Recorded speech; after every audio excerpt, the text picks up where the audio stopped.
రెండు తెలుగు రాష్ట్రాల్లో ఇప్పుడు icon star Allu Arjun hot topic గా మారారు.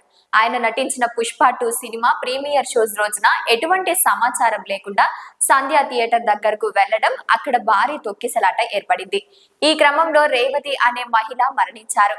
రేవతి కుమారుడు శ్రీతేజు ప్రాణాపాయ స్థితిలో ఆసుపత్రిలో ఉన్నారు.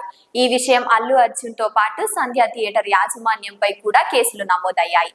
ఈ ఘటనలో అల్లు అర్జున్ పై ఎఫ్ఐఆర్ నమోదు కావడంతో పోలీసులు ఆయన్ను అదుపులోకి తీసుకున్నారు.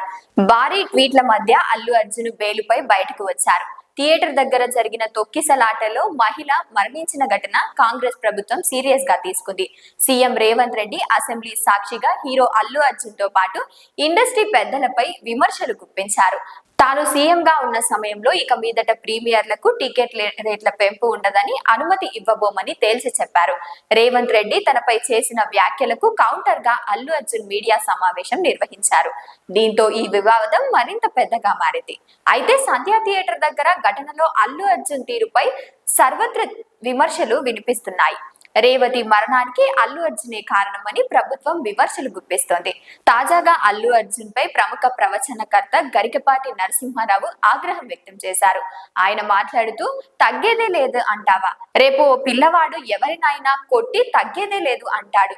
దాన్ని ఎవరు బాధ్యతలు అని గరికపాటి ప్రశంసించారు. తగ్గేదే లేదు అని హరిశ్చంద్రుడు లాంటి గొప్పవారు అనాలి, అంతేకాని ఒక స్మగ్లర్ అనడమేంటి? దీని వల్ల సమాజంలో నేరాలు పెరిగిపోతాయి. ఆ హీరోని, డైరెక్టర్ ని నా ముందుకు రమ్మని కడిగి పారేస్తానంటూ ఓ రేంజ్ లో పుష్ప 2 మూవీపై గరికపాటి ఫైర్ అయ్యారు.